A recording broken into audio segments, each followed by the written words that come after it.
बहुत बड़ी खबर है। गुज़िश्ता रोज हमने आपको एक ब्रेकिंग न्यूज दी थी और हमने कहा था कि क्या ये जंग अखबार की खबर दुरुस्त है कि नबील गबोल इस्तीफा दे रहे हैं और इस्तीफा देने के बाद उसकी सीट पर जुल्फिकार अली भुट्टो का पोता यानी कि मुर्तजा भुट्टो का बेटा जुल्फिकार जूनियर इलेक्शन लड़ेगा।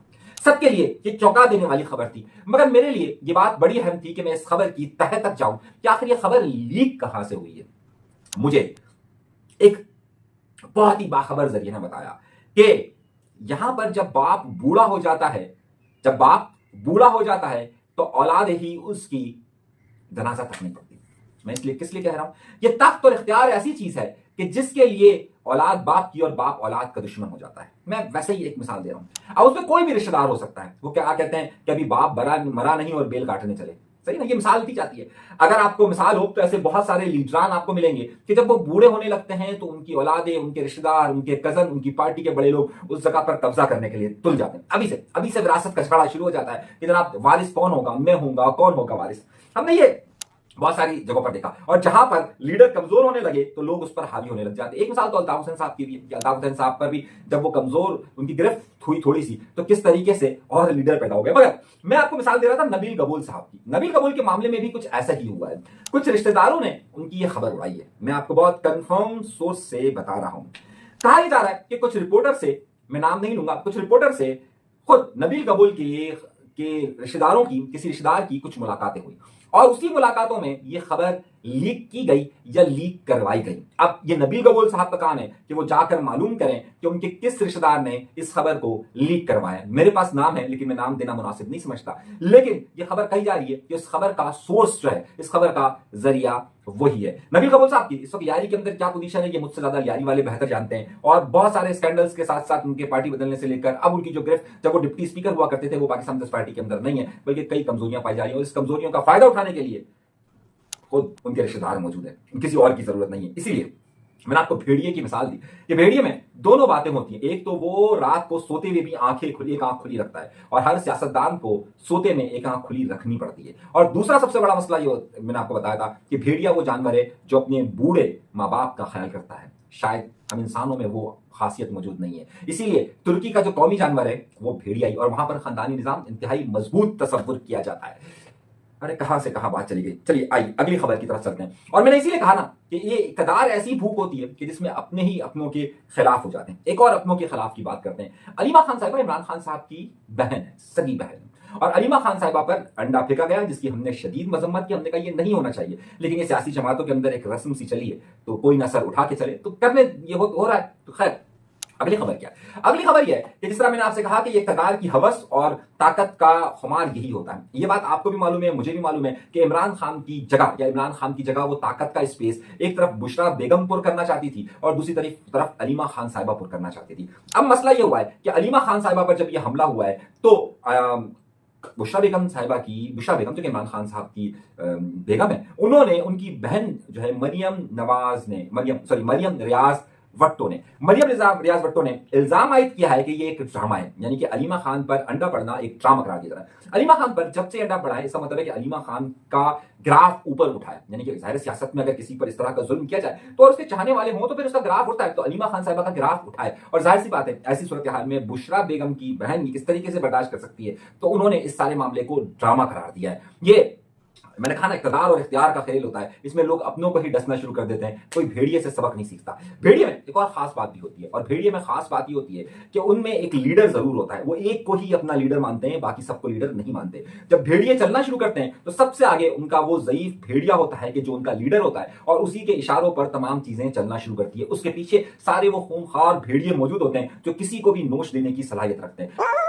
मगर भेड़िए में खास बात यही है कि वो अपने लीडर के पीछे चलते हैं और उस लीडर को थाम कर रखते हैं। मगर हमारे यहां पर ऐसा होता नहीं है। लीडर को भी उस वक्त तक इस्तेमाल किया जाता है जब तक कि वो जरूरत की हो और फिर उसके बाद उसे हटा दिया जाता है। ये बात आप इमरान खान साहब की मिसाल ले लीजिए, ये आप कई और रहनुमाओं से मिसाल ले सकते हैं, या आप खुद अल्ताफ हुसैन साहब से भी मिसाल ले सकते हैं। लेकिन सियासत में एक नया मामला शुरू हुआ है और मामला ये शुरू हुआ है कि अल्ताफ हुसैन साहब ने जो तकरीर की थी 22 अगस्त 2016 को, उसको हो गए हैं 9 साल। 9 साल से ये तकरीर का केस अभी तक चल रहा है और अभी तक आपको मालूम होगा, अंदाजा होगा कि अभी तक इस तकरीर के केस में गवाहन ही मुकम्मल नहीं हो सके। पिछली जो समाअत हुई थी, इसकी अगली समाअत 13 सितंबर को है, मेरे ख्याल से 13 या 25 सितंबर को। हैरतंगेज तौर पर इसमें वो गवाह कि जो पुलिस वाला के जिसने आमिर खान और क्या नाम है उसका, डॉक्टर फारूक सत्तार, सॉरी नाम भूल जाता हूं डॉक्टर फारूक सत्तार साहब का, लेकिन वो भी नाम कोई भूलने वाली चीज है। खैर, डॉक्टर फारूक सत्तार साहब और आमिर खान साहब को जिस पुलिस अफसर ने गवाह के तौर पर पहचाना था, पिछली कई समातों से वो पुलिस अफसर आ ही नहीं रहा है। इस केस के में से एक दो मुल्जिमान और गवाहान वो हैं कि जो इस दुनिया में नहीं रहे। इसमें से दो मुल्जिमान ऐसे भी हैं कि जो अभी तक अदालत में आए वो कहीं रुपोश हो गए हैं या कहीं लापता हैं या उनका कुछ अता पता नहीं चल रहा है। अब मामला ये हो गया है कि इस केस में जाहिर तमाम मुल्जिमान साथ मौजूद हो और उसके बाद गवाह पर जिरा हो, ये भी जरूरी होता है। लेकिन अगर मुल्जिमान ना आ रहे हो या फिर गवाहन ना आ रहे हो या फिर वकील ना आ रहा हो या फिर जज साहब या साहिबा ना आ रही हो तो फिर एक मसला हो जाता है। तो ये 9 साल से केस चल रहा है और जो पुलिस अफसर ने जो गवाह के तौर पे था वो नहीं आया। अब खबर आपको मैं दे रहा हूं, अब 13 तारीख को यानी कि जो इसकी अगली समात है, इसमें इस खबर में नया टर्न आने वाला है और इस नए टर्न्स के लिए आप सब लोग तैयार रहें। मैं अभी से आपको खबर दे रहा हूं ताकि कल आप ये मुझे मत कहा करें कि खबर नहीं दी थी। मैं हमेशा खबर दे देता हूं, मैं इशारों किनारों में चाय पियो स्पाइटी हो एमक्यूएम हो नून हो कोई भी हो, उन सब की खबरें आपको जरूर दे देता हूं। लेकिन अब उस खबर को आप कहां तक समझते हैं, कहां तक सीखते हैं, ये अब आपका मसला है।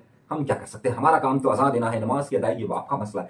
खैर, तो अब इस कहानी के अंदर एक नया टर्न, एक नया ट्विस्ट आने वाला है और वो ट्विस्ट ज्यादा दूर नहीं है, वो आपको अगले हफ्ते ही इस कहानी के अंदर महसूस होगा और अगले हफ्ते को आपको टीवी चैनल की सुर्खियां नजर आएगी कि गवाह आए या नहीं आए, अदालत में क्या हुआ या नहीं हुआ। सो लेट्स सी अगले मार्के में क्या होता है। अगले हफ्ते तक के लिए इस पर इंतजार करते हैं। एक और खबर, आज 12 रबी अव्वल है और आज जाहिर सी बात है टीवी स्क्रीन को अगर किसी शख्स की जरूरत पड़ती है तो वो आमिर यार टीवी की स्क्रीन पर मजहबी प्रोग्राम वाले से या मजहबी त्योहारों के दिनों के अंदर, मजहबी त्योहार जब कभी होते हैं, चाहे रमजान हो, मुहर्रम हो, ईद मिलादुल नबी का दिन हो, रजब की तारीखें हो, शाबान 15 शाबान हो, इन सब तारीखों में अगर टीवी की स्क्रीन किसी को याद करती है तो वो डॉक्टर आमिर लियाकत हुसैन है। लेकिन डॉक्टर आमिर लियाकत हुसैन की बीवी ने उनके इंतकाल पर क्या रक्स किया, वैसे ही बात बता रहा हूँ, उनकी मौत पर क्या खुशियां मनाई है, ये बड़ा अलमनाक वाकया हुआ है। और वाकया कुछ इस तरह से हुआ है कि उनकी जो तीसरी बेगम है तानिया शाह, पता नहीं क्या सोच के डॉक्टर आमिर लियाकत ने उसकी शादी कर दी थी। उनका जो नया शौहर है वो नया शौहर और इन्होंने शादी की साल मुकम्मल होने पर एक फंक्शन रखा और उस फंक्शन में क्या हुआ ये आपको मैं एक मुख्तसर से वीलॉग में अलग से बताऊंगा, क्योंकि अभी मैं बताऊंगा तो बहुत सारे लोग कहेंगे कि यार इस खबर को अलग से देख लेंगे, तो इस खबर को अलग से देख लेंगे और बाद में सॉफ्टवेयर अपडेट कैसे हुआ ये भी एक बात है। आजकल बड़ा अहम सिलसिला पंजाब के अंदर शुरू हुआ है कि जो खवातीन को छेड़ रहा होता है, पहले ये होता था कि वहां जो डकैतियां मार रहे थे, जो कत्ल कर रहे थे, वो पुलिस की फायरिंग से कहीं ना कहीं हलाक हो जाते थे, या तो उनके जो लोग होते जो फायरिंग करते थे और मुलजिम मारा जा रहा था। पिछले दिनों से चल रहा था। अब वहां पर एक नई रस्म चली है और वो नई रस्म भी मैं आपको अगले प्रोग्राम में बताऊंगा कि जब कोई किसी खातून को छेड़ता है तो वो फायर कैसे हो जाता है। ये मैं आपको तहलका अंगेज खबर देने वाला हूं अगले व्लॉग में, जिसमें मैं दानिया शक्ल बताऊंगा। लेकिन अगली खबर, क्योंकि मैं अभी सियासी पॉइंट ऑफ व्यू से बात कर रहा हूं तो ये खबरें उसके साथ लागू नहीं होगी। अगली खबर की तरफ से जो सेक्टर कमांडर है कम तव्हां शुरू कयो, तव्हांजा टई ड्राइवर बाज़ाब कराईंदासीं, हाणे कम शुरू थी है, छा चवंदव तव्हां? असल इन सब बातों में एक बड़ी और अहम खबर तो रही गई और वो बहुत बड़ी और अहम खबर क्या थी, मैंने आपको अपने पिछले वीलॉग के अंदर बताया था कि डंपर माफिया के आगे आ गया है कच्चा माफिया। और मैंने अपने पिछले वीलॉग में आपको तफसील से बताया था कि इस वक्त जो सबसे कमजोर बन, जो सैलाब आ रहा है उसमें सबसे कमजोर ड्राइवर बाज़ाब कराईंदासीं, हाणे कम वो के कच्चे के इलाके के साथ लगता है। और जब डंपर वाले वहां पर अपने पत्थर गिराने, मिट्टी गिराने के लिए गए तो कच्चे के डाकुओं ने उन डंपर वालों को गिरफ्तार कह रहा हूं, उनकी तो वो जुडिक्शन है तो गिरफ्तार कर सकते हैं, बहरहाल वो उनको लेकर चले गए और उसके बाद अगवा हो गए, जिसके बाद डंपर वालों ने काम छोड़ दिया था। अब आ गई है वहां पर रेंजर्स वहां जरूर आइए, रेंजर्स जहां पर ये काम हो रहा है वहां पर जरूर है। लेकिन आपको हैरत अंगेज बात ये नजर आएगी कि आज दूसरा दिन शुरू हो चुका है, डंपर वालों ने काम शुरू कर दिया है, लेकिन अब तक वो जो 2 लोगों को अगवा किया था डंपर वालों को, अब तक कुछ नहीं हो सका। अगर ऐसी सूरत हाल होती तो क्या कच्चे में ऑपरेशन इस वक्त नहीं हो सकता है? रेंजर्स को खुसूसी तौर पर वहां बुलाया गया, पुलिस मुकम्मल तौर पर नाकाम हो गई है। क्या वहां पर रेंजर्स ऑपरेशन करेगी भी या नहीं करेगी? क्योंकि ये बात हमेशा से कही जाती है कि कच्चे के डाकू जहां पर लूट मार करते हैं, जहां पर हनी ट्रैप करते हैं, जहां पर वो लोगों को अगवा बनाए सामान के चक्कर में लेके जाते हैं, वहां डंपर वाले भी महफूज नहीं। और उस सूरत हाल में कि जहां वहां पर बंद बनाया जा रहा है, एक कौमी मसले में एक सूबाई इंतजामिया नाकाम हो गई, वफाकी इदारा रेंजर्स आया है, लेकिन क्या रेंजर्स इस सारे मामला को कंट्रोल कर पाएगी और क्या वाकई में वहां पर ऑपरेशन होगा, या ये सिर्फ मामला उस वक्त तक होगा कि जब तक यहां से पानी गुजरेगा और बंद होगा? सोचने की जरूरत है कि अब क्या वाकई में सिंध में कच्चे के डाकुओं पर ऑपरेशन की जरूरत है कि जब वो पूरे सिंध को डुबोने का मंसूबा बना रहे हैं और उस पर लोगों को अगवा भी कर रहे हैं, लेकिन हुकूमत है कि छू तक नहीं कर रही। यही है सिंध।